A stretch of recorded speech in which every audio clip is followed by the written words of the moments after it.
am not a gambler. You're a commercial fisherman, you become one. Every one of these traps is a potential opportunity to make it big. That's the fun of it. Or the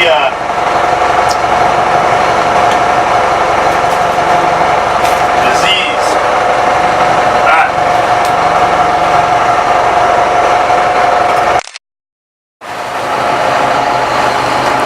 It's an interesting,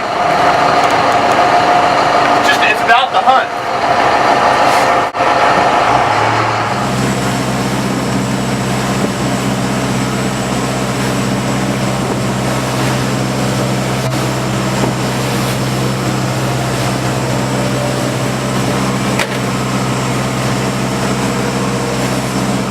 Poaching is just a way of doing business.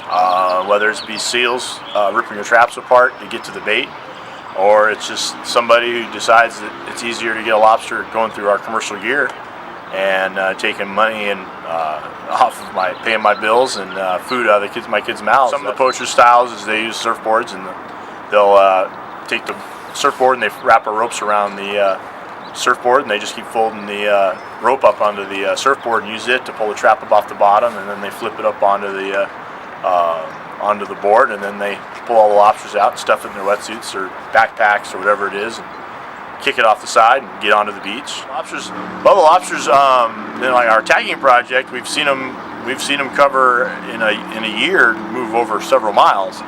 But then we also have a large population that in 5 years of our tagging project, we haven't seen them go 100 yards. So it seems to be that some lobsters want to stick around and some lobsters want to cover ground. But we tagged a lot. We tagged over, I think it was like 25,000 lobsters off the San Diego coast. And the interesting thing enough, the ones in the reserves don't seem to move out as frequently as the ones on the outside of the reserves. So by the OB Pier, if you were to take a walk on the ocean bottom, would you be stepping on lobsters everywhere? At night, when they're out feeding, yes. During the day, they hide in nooks and crannies, and if you find a cave, there'll be just mountains of them in there. Very social. They'll hide, the safety in numbers thing. But at night, they feed at night under the cover of darkness, and the ocean can just be covered and blanketed like a cockroach. So how do you keep track of your traps where they are? Most of it's in my head, and I number each trap, keep a number, and I'll make some reference points, and I have some waypoints on my GPS and stuff as general. But for the most part, you know where everything's at. You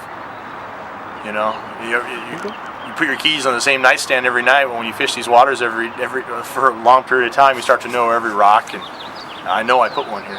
How strong are they? If you must have been snapped a few times by these guys. Well, the mouths aren't the biggest issue. It's the tail and the hardness of the shells, and the fact that everything about them it's like handling a thorn bush. There was one time a couple years ago. It was early morning. I was fishing on the beach, and I was just servicing a trap like any other morning, and all of a sudden, from San Diego Bay came two Coast Guard 11-meter type ribs and a ribs. What's a rib? It's their looks like an inflatable, but it has a house on it. They came flying around the corner, and then it came a Coast Guard helicopter right on top of them, and they came right around from the lighthouse. They came around the lighthouse, just flying. They were coming at me like I stole something, and the sun was barely up in the morning. I was like, it was like the second trap of the day. I didn't do nothing wrong today, and they came at me like just with a vengeance, and they got maybe 100 feet off the end of my boat, and they came out, they're looking at me, and then they start pointing down the beach, and I looked, and there was a pond up on the beach around the corner from me, and they were coming after to take care of a drug boat and maybe some illegals that had gone up the hillside and the cliffs there. I had no idea what's going on, but all the next thing I know, I'm getting sworn by agency after agency, and they boarded your boat?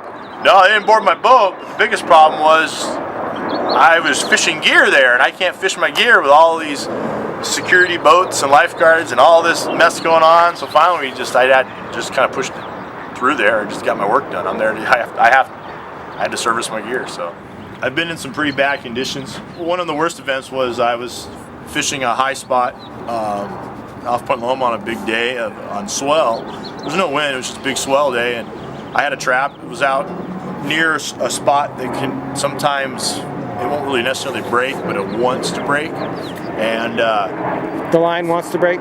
The wave wants to break there, but it won't. It'll look like it breaks, but it doesn't break. And all day long, I was like, well, I better get those traps. And then I was watching it. I waited for the tide to get high and stuff, so as safe as I could make it. And I ran over there to get him, and I was pulling the trap. And I had a Navy helicopter fly over me, which is down here, it's a normal occurrence. But all of a sudden, I heard him like rotor back, and I heard the thing, he stopped, and he was hovering over me. And I look up, and as I look up, I see this giant green wall of water standing vertically on the side of the boat, because I'm looking down, trying to get the trap up, and this rogue set had come through. I mistimed it, and all I had is the entire broadside of this boat was this giant green wall that was standing, getting ready to break on the side of the boat. And I was able to put the boat in reverse and back off of the rock enough that the wave just missed me and it broke.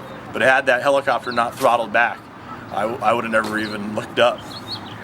Did he do that on purpose? Well, yeah, he was watching me because he just saw it was about 5 wave set coming in, and they broke and they were feathering. He saw him coming, but he just saw me sitting there, and he throttled back. I don't know if he was going to help me or just wanted to watch me make a fool of myself. But I lucked out. A little bit of luck goes a long way.